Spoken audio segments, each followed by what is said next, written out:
So I was saying, I just came back from Dallas Safari Club, and it was a lot. It was a lot. But the Northwest government officials were there. MSC Linkopani, if you remember her, right? I do. And there's cultures and traditions about how you interact. And she was sitting on a chair, and she was on the phone. I was waiting for her to get off the phone, and she got off the phone, and in a very respectful way, she looked at me, she smiled, and she put her hand out to shake my hand, and she put her hand, the traditional handshake with the hand on the other arm, right? Yes. I think, I don't know the symbolism of it, Mm. but she did that. And I got on my knees and I gave her a huge hug instead of shaking her hand. Yeah. And it was good. It was good to see them. It was good to see them all there and really trying to advocate for hunting tourism in the Northwest Province, which is quite cool to see. But Nomsa, I'm so glad that we could connect, man. I saw you. I listened to you in Custodians in November. Yeah. I was taken aback by what you said in a good way. I was pleasantly surprised, and I think a lot of what we're about to talk about is going to be pleasantly surprised in terms of things that you say and things that you do. But beautiful dress, beautiful hair, big blue nails, fingernails. You were wonderful to be around, and so I wanted to have you on our podcast and really give you an opportunity to talk about who you are. And again, we've got to remember this whole time that this is going to be an American audience for the most part that's going to listen to this. So they've probably never heard of a Sangoma. They don't know what a Sangoma is. I don't know any of that kind of stuff. So I'm going to start by saying, Gogo Nomsa Sibeko, welcome to the Blood Origins podcast. Thank This you is very probably going to be much. one of the most unique conversations that somebody has listened to before. So, Nomsa, what do you do? Okay. The name is Nomsa Sibeko, but I'm referred to as Gogo Nomsa Sibeko, and the Gogo comes from it's something that we say to the elderly people, and the reason why I'm called Gogo is because I am a traditional healer, a Sangoma. A Sangoma is a traditional health practitioner that has undergone initiation into the fraternity of traditional healing. And in order to respect the ancestors that have given me the gift of being a traditional healer, I am called Gogo in honor of them. So I'm given a title of an elder, even simply because I was chosen. And to clarify the chosen bit, I don't know if I'm jumping the gun here, but I'm basically rushing across to explain to you what a Sangoma is. A Sangoma, as I said, Of course. is an initiated health practitioner. But how you get to be a Sangoma, you need to have what we call a calling. Now, a calling, nobody knows why one is called. And when we say calling, it's a calling from the ancestors. The ancestors would come to you in either dreams, they'd come to you in visions, either yours or other people's visions, or they would come to you in various ways. And when they come to you, it's something that you're born with, number one, that you must remember that. It's not something that you pick up along the way. So normally in your village, in your family, in your friends and people that you grow up with, they see it more often than you do, that you actually have a calling.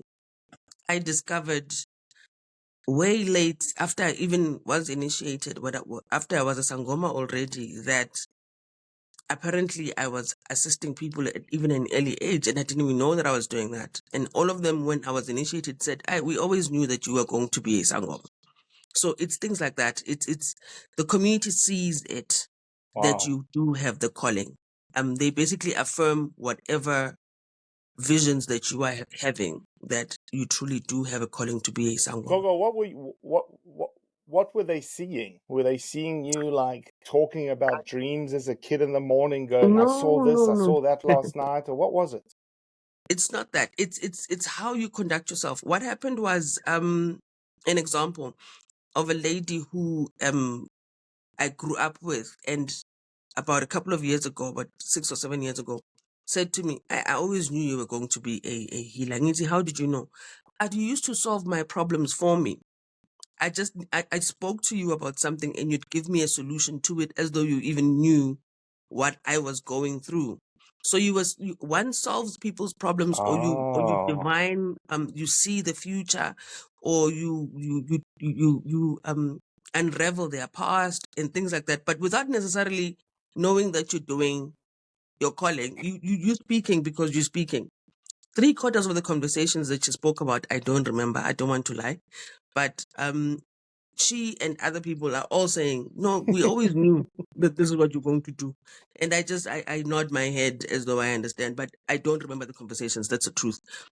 But it's always humbling to hear a person saying that you actually helped me go through XYZ. It's one of the signs that you are meant to be a healer.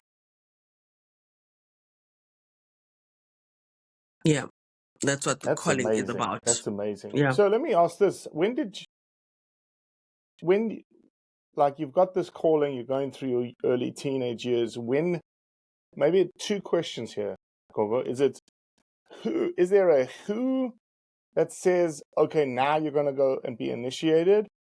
Or is it a when? I'd like to know that, like, where do you get to that point where you're like, okay, I'm doing this. This is who I am.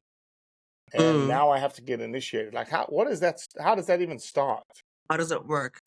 Okay, what happens is you get to a stage in your life where the visions and dreams become so vivid, with instructions in the dreams that your time has come. It's now time for you to go and be initiated. You feel it as well in your soul, because all you do is you see your initiation, you see visions of what you need to be going, your journey. You hear voices at times. You hear people speaking to you.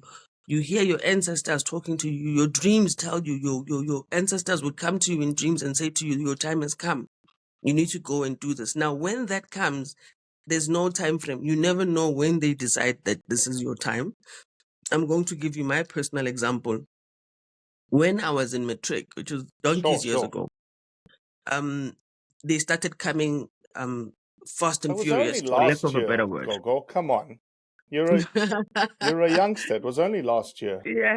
Yes. And when they started coming like that, what my family did was they then came together and we went and we asked the ancestors. There was a ritual that was performed on my behalf to ask the ancestors to allow me to finish school, to allow me to go and to university, to allow me to continue with my life. And the question that I was asked during that ceremony was, when do you want to be initiated? What time frame? And I think I glibly said 2005 because I thought it would never arrive. It was way back. I just thought 2005 was the farthest time. It will never ever arrive. It's okay. I'll have lived my life by then, probably be dead. I don't know. And after saying that, and then things calmed down, like the visions calmed down, and I was able to finish matric. I went to varsity. I carried on with my life, and life was great. And then 2005 arrived. And when it What did you arrived, study? What did you study, Gogo? I did a BCom economics. What did you think you were going to become? You think you were going to Um, become a banker or something like yeah, that? I thought I was going to be an economist. I truly thought I was going to be an economist.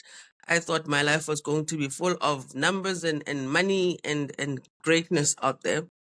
And for a while, it happened. I did a diploma in strategy management. I did a whole lot of things. There's a whole lot of things, communications. There's a whole lot of things that I've done because I was just a high flyer. My life, I knew where it was going. And then 2005 arrives.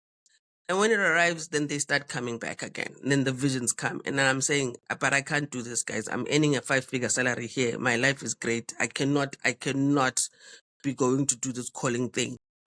that you guys want me to go do? Because I Who mean, are you we. talking to in this? Who are you talking to? You keep I'm saying, talking "Hey, to you the guys, spirits. you I'm guys, talking you to, guys." like, Like, there's who are no these person in guys? front of me.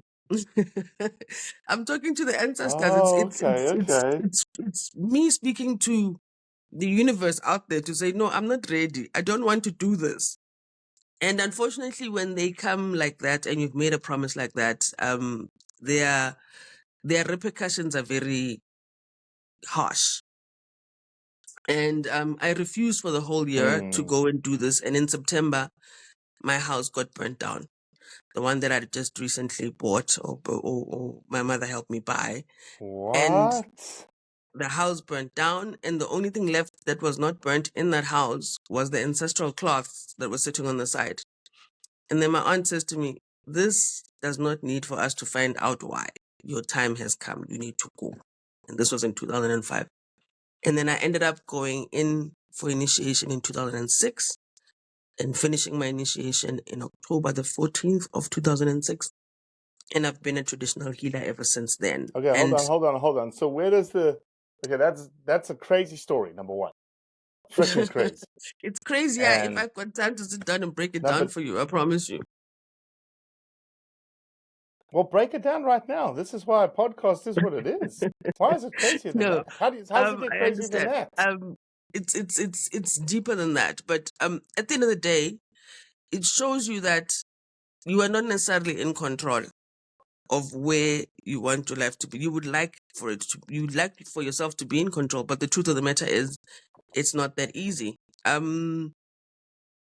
We've seen traditional healers in our communities, what they look like. They are very scruffy looking. Some of them looked like their lives, they are living a life of hardship. I was not ready for that kind of life. I just was not. And as I'm saying, earning a 5-figure salary, wearing matching shoes, handbags, and jackets at the same time, driving a car. I just bought myself a little Corsa. My life was great. I have a house. Like, my life was just great. I was not ready for undertaking this journey, and they So unfortunately do not Gogo, hold on, Gogo. give you. Let me ask this question. I got a question. Um, Yes. just to paint a picture to everyone. Mm, I think people that need context here. One of the things that you will know if you Googled Sangoma right now or traditional healer right now, mm, you'd find probably all over the spectrum people and the way that they look. But yes. there is a perception around Sangomas, a perception around traditional healers that Yeah. even I have, right, from the movies and the things that the way they're Mm, portrayed in the movies. And typically it's this really old, wrinkly individual, man or woman. They're scruffy looking, they're yes. dirty sometimes, they've got all sorts of animal skins around them, they look Yes. scary, they live in a mud Mm, hut. Um, why is it not possible for someone that has matching shoes, mm, handbag, drives a vehicle? Is that yeah. impossible to look like a traditional healer?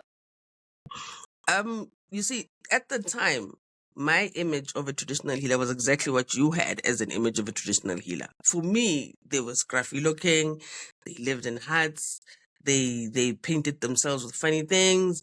They probably didn't they just did not look great from what the media and society was showing us that a traditional healer was. But knowing what I know, there is no need to be that way. You are no, how do I put it? You are no less a traditional healer for looking like myself right now than looking like the scruffy, picturesque, whatever that they put on social media. It does not make you any less, because it's the ancestors that are important. They're the ones that guide you into whatever it is you're supposed to be doing. And those people that look scruffy, etc., etc. There's times when we do look like that, especially when we're going through our rituals and our chants, our trances, and everything else that you're doing. But you must remember that I am not an ancestor. I am living on this earth. There is no need for me to be displaying my ancestry to everybody. I can be myself And when it comes time for rituals, then I can do what I need to do to make it, to do whatever it is that I need to do, if I'm making any sense to you. There are people who choose, and I think people who take No, you're pictures as making well. complete sense. Yeah, people who take pictures also take pictures. They want the dramatic pictures. I mean, I look very boring right now. Who wants to see a Sangoma that's just wearing a duke and a top? I'd rather be seeing that scruffy looking person with things. That sounds better. And that's what you see in the media. It's not necessarily the truth of the situation. Yeah. Yeah, no, totally, totally. So talk to me about the initiation. So are there, when you say, okay, I'm done, like you guys have got me, when I say you guys, the spirits, okay, you got me. Yes. Yes. The Like, initiation is is there a hard. school, like you pay to go to school, or like what's going on Um, here? there's a spiritual guide. We call them a gobela. It's a spiritual guide that you get shown in your dreams Okay. who you need to go to, who will assist you to take you to the next level. It's either in your dreams or in your visions. It's any one of those that shows you that you need to go, and this person is the person who will take you to the next level. How this person is chosen is strictly through the ancestral realm. We don't know how this person is chosen, but you get shown the person. And when you get shown the person, you are lucky, as I was, to know who this person is. Because sometimes they show you a face, Oh, they I was show about you to a ask the place. question. What if you don't even know who the person is? 3/4 of Yeah, the what if you time, don't even know the yeah, person? 3/4 of the time, people who get sangomas, people who get initiated, don't even know, in most cases, who this person that they're being shown is. You would see a pink house with a a lady sitting on the stoop wearing something. You don't even know if this person is meant to be the person who's initiating you, or as dreams are. I mean, dreams don't give you addresses. Dreams don't give you um, telephone numbers. They just show you visions. And that's exactly what you see. But in my case, I was lucky enough, as I said, to have seen somebody that I know. It's not somebody that I interacted with or knew on a regular basis, but I knew this face. I knew who this person was. And because of that, my family then went down to speak with him. And after speaking with him, he agreed. He also said he had a similar vision that says that there was a connection between myself and themselves. Not myself, but our spirits. There was a connection between the spirits. So eventually I went inside and I got initiated. The initiation itself is tough. It is not easy to get out of your home and to be living in somebody else's home. You must remember that when I'm being initiated, I am not allowed to visit my home. I'm not allowed to step into any part of my family, my space, my home. I live at the initiator's house until the initiation is done. We slept on the floor, which was not easy. One has to um, go through that and understand it. We wore certain clothes, not necessarily the most comfortable. We worked very hard to learn muti being herbs. We worked very hard to learn the different types of healing. We learned very hard to I diagnose a whole lot of things. And there's lots of things that make you want to quit because it's tough. It's really, really hard. I think that's why I even wrote a book. I've got a book called 52 Guidelines on How to Survive Sangoma Initiation. And that Jeez. I actually wrote that book because it's not that easy. If you don't have the guideline, because most people you tend to assume that the ancestor will show you. But they show you in parables. They show you in snippets. It doesn't come together. And the one thing that I know from my experience, the more analytical you are in your mind, the tougher the initiation is, because you analyze everything, you question everything, you want to understand how what you're seeing is working, why is it working, how am I able to divine this person's life without knowing who they are, why, and every time you do that, you hold yourself back because you try to Mm-hmm. understand what is not understandable. It literally is not understandable. And yet you spend time trying to figure it out. Wow, that's pretty powerful right there. That's pretty That's powerful. exactly You're what I saying went that if you're through. analytical and you're trying to discern this understandable, you're trying to Mm, figure it out. Like, okay, I need to make sense of this. I need to be mm, logical about this. But yes. it's impossible to put logic to it. It's You can't impossible put to. logic to It's it. not And I've tried. understandable, I've and you got to tried. let that go. Yeah. I've tried. I truly have tried. Gogo, are you purging yourselves in this system under initiation? Are there times where you have to purge yourself? Like there's a lot of vomiting and all other yes. stuff Oh no, happening, or that is is that not normal. part of the initiation? That's normal. That's normal. You do that. We did that at least once a week. You purge in preparation of the final ceremony, and at the final ceremony, then the purging becomes more intense because it's bigger muti that you're doing. But the purging is more the cleansing and the removing of the negative to instill the positive in you. So you must be clean of body, mind, and spirit. That's why there's purging somewhere involved. There's steaming that's involved.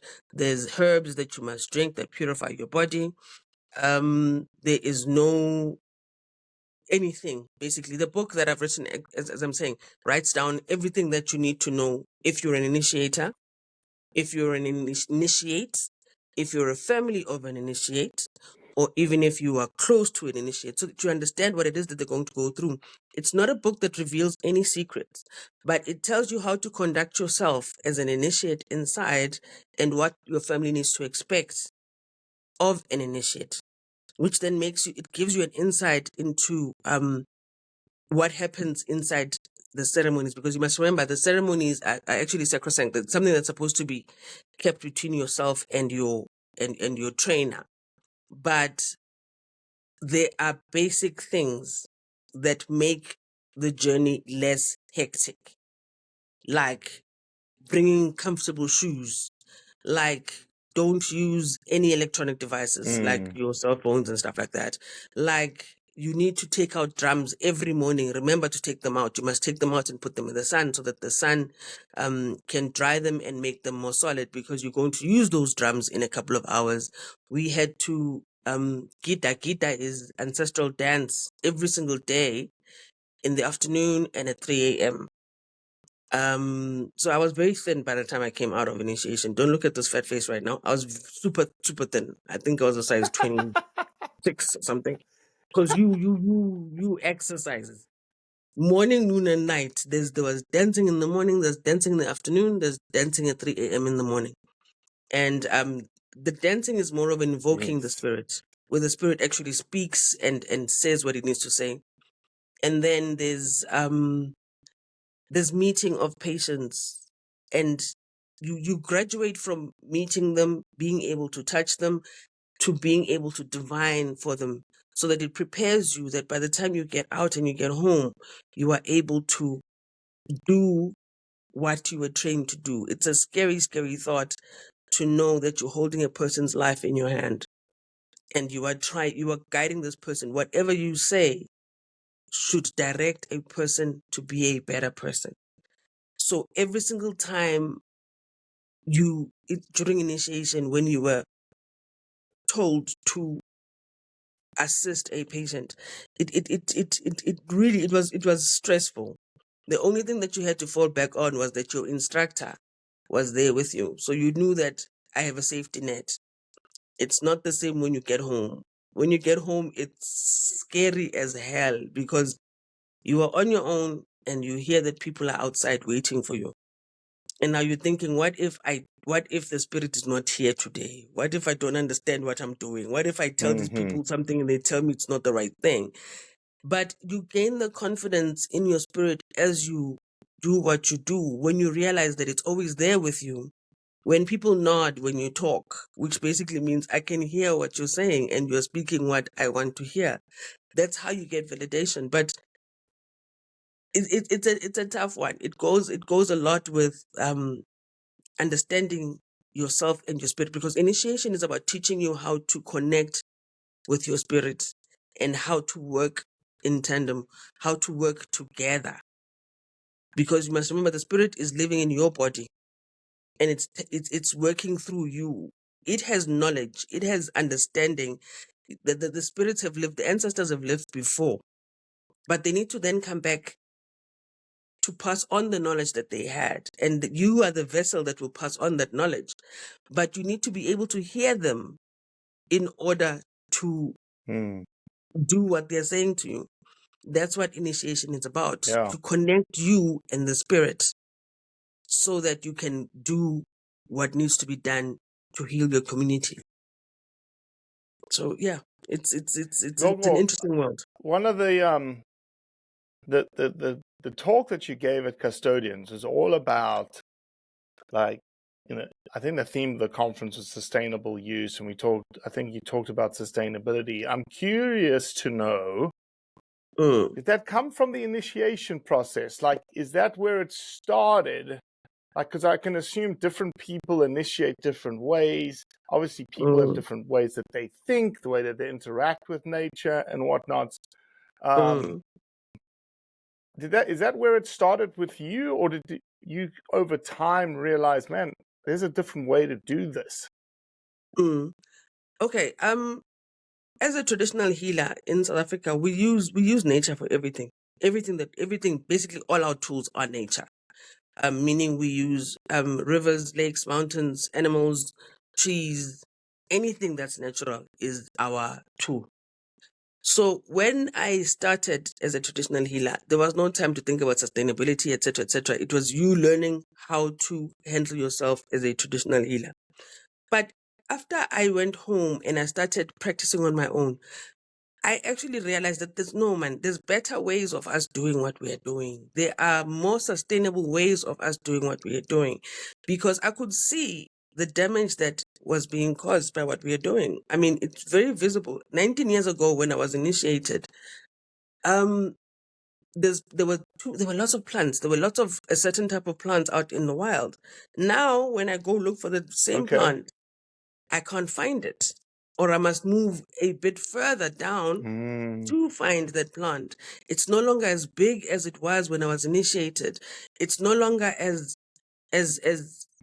abundant as it was when I was initiated. And that said to me, there's a problem. Something is not right there. And we need to find ways of making sure that our children and our children's children also find the same muti in the same space that I found it at. And that prompted me to start my organization called Nature Speaks and Responds, NPC, which is a nonprofit company that deals with conservation from a traditional healer's perspective. I think it's about time that traditional healers got into the main conversations about conservation, because it affects them and their practices, whether they are aware of it, they want to be aware of it, they want to be involved or not, but it affects them. And as citizens of this planet, we owe it to ourselves to conserve nature, because we found it there, right? We have no right to destroy it. But more importantly, as conservationists and as traditional healers, this is the crux of who we are. Without nature, we cannot practice. So you cannot kill a whole culture because you are negligent or you don't care. So we have to care because it affects our daily lives. So that's what my organization is all about, to say that I want to put traditional healers in the center of the conservation conversation so that they do what is right in their own spaces as well. And I also believe that traditional leaders, because they go into nature very often, all the time, they're the best as citizen scientists, because they can then collect the data for the citizens, for the scientists, in places that the scientists cannot get to. We are everywhere. I mean, we are everywhere. In every South African community, there's thousands of Sangomas. So in light of all of that, we are best placed to do something about it. The first thing. Secondly, who do we expect to clean our spaces that we use if we don't clean them ourselves? Who do we expect to keep the place as pristine as we found it if we don't do it ourselves? There is no spirit or ancestor that will be happy with you destroying the land that gives you life. There is no guardian. We believe that every natural thing has a guardian as well. meaning there's a guardian of the river, there's a guardian of the mountain, there's a guardian of the plants, etc., etc. Now, we venerate our ancestors in these natural spaces. We would go to the river and speak to our ancestors there. But I don't think the ancestors will be very happy with you if you leave debris around its home, or the guardian would be happy Mm. if you leave dirt around its space. But those are things that we as modern or Sangomas living in cities have forgotten, that you actually, your job does not end with just curing people. It's also about preserving nature. It's also about seeing the damage that you are making out there. It's also about being conscious of the dwindling resources. Sorry about that. There's the phone ringing. Sorry about that. My other phone was ringing. You're Let me being switch it off. called. Somebody needs your help. They can wait. They can wait for now because I'm talking to you. I'm just shutting this off now. Sorry about that. So Gogo, no, you're fine. You're fine. Whilst you're doing that, Yeah, I'm done. how prevalent do you think your mindset is in this world of sustainability in the traditional healing space? Prevalent in which way? Are you talking about myself as a Like healer? percentage? Myself as Yeah, a no. non-president? Percentage of traditional healers. Percentage of traditional healers that have the same mindset as you. Is it less than? Is it 5%? Is it Oh, 50%? it's very What are it's we? less. It's less. But with the workshops that we're holding, the mindset is actually the number is increasing of people that are becoming conscious of what's happening. That's why it's important to have these workshops. I mean, so far I've only been able to do the workshops in Gauteng, mainly because I live in Gauteng, and because I don't have any funding. I don't have any money to go up and down and find and go to the different places. But with the Gauteng that we've done, and we've been able to reach about 540 something traditional healers. With all the training that we've done, we've had improvements in nature, in their spaces, in the places that they're working at. And other provinces have called for this training. They're saying, I hope this is not going to be another Gauteng initiative that ends there, because we need the same education on our side. We need the same awareness on our side. We need the same open-mindedness on our side, because we have heard and seen what you have done and what you are saying, and it makes sense. So how do we then jump on the bandwagon? And I said to them, I'm still going to go seek out funding. As soon as I find funding, I'm coming to your places. And I'm also happy to report that I've secured a workshop in one workshop in Limpopo and one workshop in Cape Town. There's a company that says we will assist you to go and give those two awareness workshops. The more of these workshops we do, the more conscientized the healers are of their role in the conservation space. The more they understand that their job does not end in their own homes. They need to conserve nature, because it's not a matter of them being stupid or etc. It's a matter of remembering that this is our planet and not your planet alone. It's everybody's planet. You cannot be doing things in silo in the space that you're at, especially when you're talking about nature, because nature is for all of us. And I need to remind, in the awareness workshops, we remind them of that, and we remind them of the atrocities that they commit against nature and how we can turn that around without compromising our practice. We don't compromise our practice, but we do things in a more conscious way, knowing that what you do affects another person. It does not end with you. And it's very easy in our fraternity to think it's all about me, it's all about the patient in front of me, while you forget that the impact that you set down has a ripple effect to a whole lot of other people that live around you, because you're not the only user of that river. You're not the only person who's going to be on that mountain. You're not the only person who's going to need that tree tomorrow. Your children are going to need that tree. That's how it's actually done. So with more, we are growing in number. We are growing in number. Yeah. So Gogo, give me some examples of what you do specifically, sort of to live that sustainability lifestyle. Because, for instance, I'll give you an example. Again, people don't know. Again, Sangomas, traditional healers. Again, the perception is that you guys kill things, right? That you Yeah. guys, just like us hunters, like, okay, I'm going to kill Yeah. this animal and use whatever I need out of the animal and it's done. Or I'm going to take that tree down because I need a piece of its root, and that's what's going to happen. Are you thinking about different ways of using animals and using plants and trees? Give me some examples. Okay. In nature, as I said, we use every part of nature, but we use it in such a way that we're not killers. We're not killers of animals for the fun of killing those animals, number one. The first thing that I can tell you is, as a healer, I have never hunted anything ever in my life before. So the reputation that we have, that we go around killing things, is not true. It's a lie. I have never gone to hunt for anything in my life before. But I have used parts of animals before. Parts of animals meaning the fat, actually every part of an animal, depending on what I need to use it for. But we use such minuscule amounts that when you get fat of a lion, for instance, in a vial as big as a 20 milliliter vial, that will probably last you 5 years, because you don't use that much. You use very little of it. So the reputation or the stigma that's attached to us as being people that are killing nature is not necessarily true. The second one is the fact that we overharvest plants and things like that. That is caused by the fact that there's fences that have been put around the medicines that we use.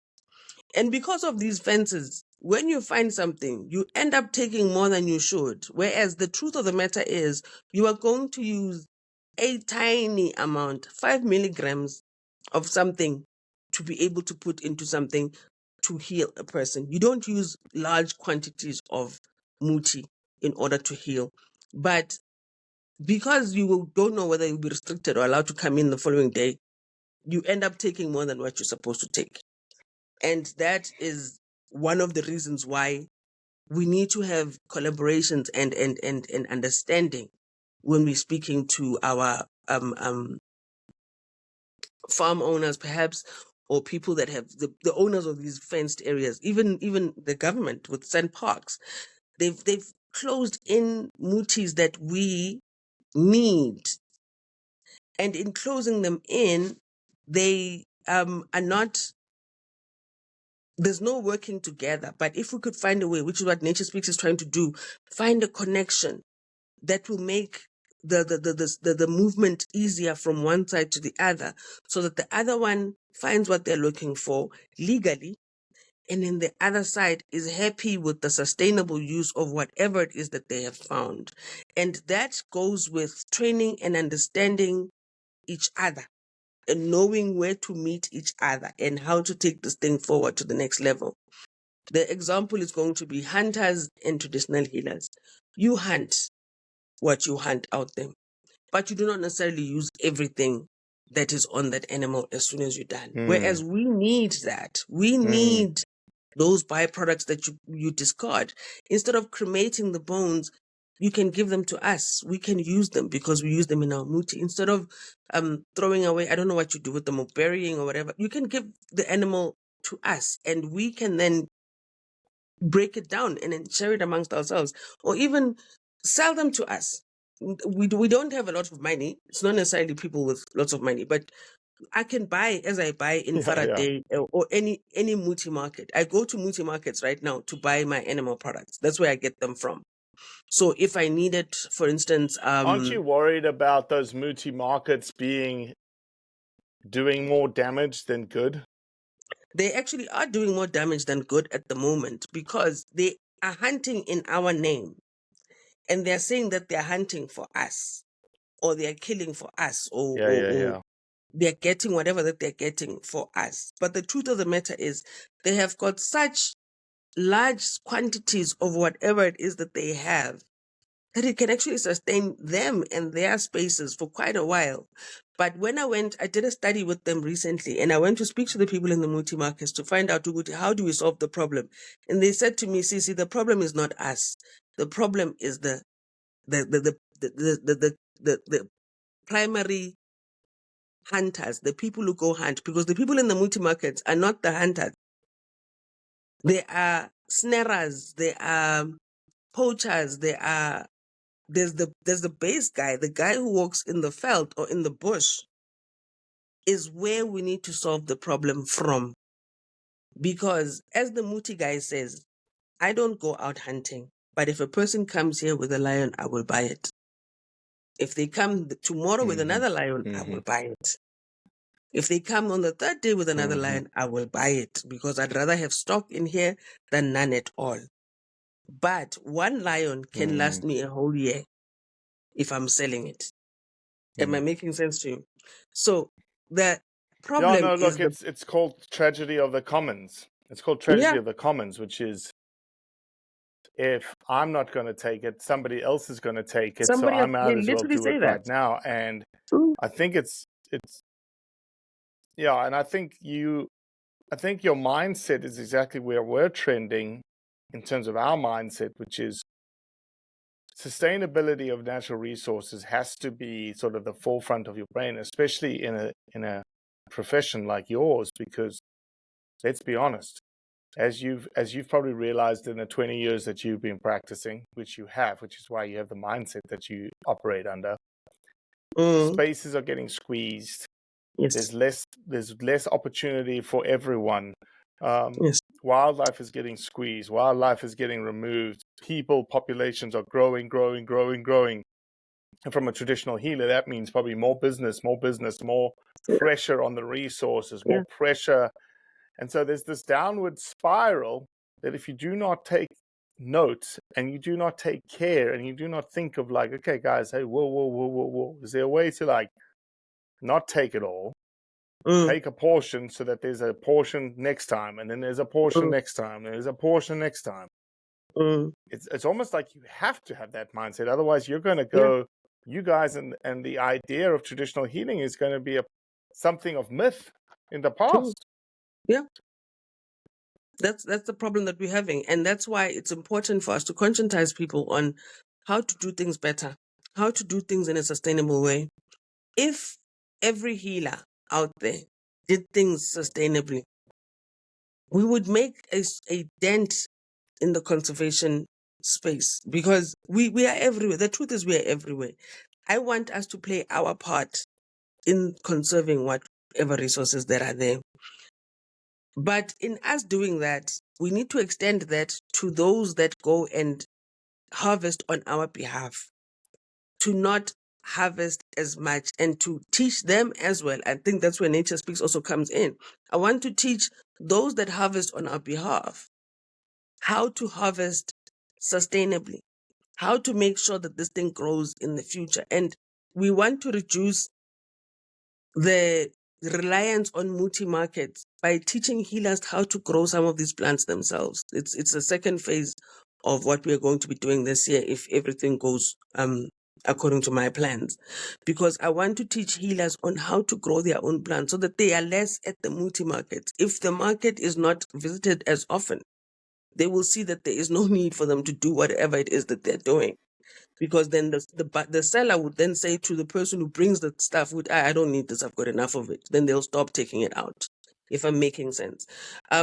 It's what we are trying to... I think every traditional healer should have a backyard full of, probably the most common things that they use, that they're growing it themselves, they're sustaining it themselves, I'm trying to get to that point. And it's we have the backing of the St. Parks wants to back us in that. And we want to train people as well on how to harvest in the ancient ways, because the reason why we have the plants we have at the moment is because there is a way that ancestors in the past used to do it, and that was sustainable. We are trying to teach people on how to do that again as they were doing it in the past, so that those things can still be available. Unfortunately, in our initiation schools these days, it's not everybody who has this knowledge, and those that have the knowledge do not necessarily pass it on. So I want to pass it on by taking the knowledge that I have of ancestral ways, as well as the knowledge that I have of Western ways, on how we can work together to make sure that things are sustainable, that we don't finish what we have out there, that whatever's out there is left for future generations. Because it scares me that the calling is not something that you ask for. But it's not something that you ask for, it gets given to you. It will continue being given to other children. But what is the point of being given a calling where you don't have the tools to work and heal your community as your calling tells you? Because there's no more muti out there, there's no more animals out there, or there's no more whatever out there. So it's up to us to make sure that we keep this whole thing alive for future generations. It's really, really important. Because as I'm saying, it's an non-understandable calling as to how did you get called. And I don't believe it will end with my generation. It will continue with other generations in the future. But what is the point of those generations getting the calling yet not being able to practice? Yeah. I think that was such a good way to wrap this thing up. It was just a great. I love your thought process. I love that you're trying to spread this knowledge to others in your field. As I said, I was highly impressed in seeing you and grateful and honored to meet you at Custodians. And you are very non-traditional in terms of being a traditional healer. And those are the kinds of people we like to talk to. So let me do this quickly, Gogo. Where can people find out more information about you and your nonprofit? Okay. I can give them right now I'm having a website being worked on. As soon as it's done, I can let you know. But there's Do you know my what the email. domain will be of that website? Yes. Oh goodness, I think it's supposed to be www.naturespeaksandresponse.org, something like that. But I don't quote me on that. Okay. I still need to make sure that that's what it is. What's your But email address? my email address is nomsa.sibeko, NOMSA .SIBEKO@gmail.com at the moment. And Are those chickens I can hear in the background? yes, I've got chickens in my yard. I've got chickens in my yard. I do. I have several of them. There's about 30 or 40 of them inside this yard. Oh, jeez, crazy. And there's my Facebook handle is Nature Speaks and Responds NPC. Yes, that's the one. That's where they can find out what's happening. That's the one that I can do myself until such time as we have a website. We're working on that. Okay. Yeah. Well, perfect. Well, Nomsa, thank you so much, man. I really appreciate you coming on and having this amazing conversation with me. I look forward to our paths crossing again in the future, okay? Thank you very much for actually inviting me. I appreciate it. I take any opportunity that will help me demystify traditional healing. And this is one of those platforms, and I'm very grateful for it. And I will answer any and all questions that come up after this so that there's more people that understand that we are not voodoo, I don't know, jumping up and down people. There's actually a mind that goes with these people. So, yeah, thank you for the opportunity. I appreciate it.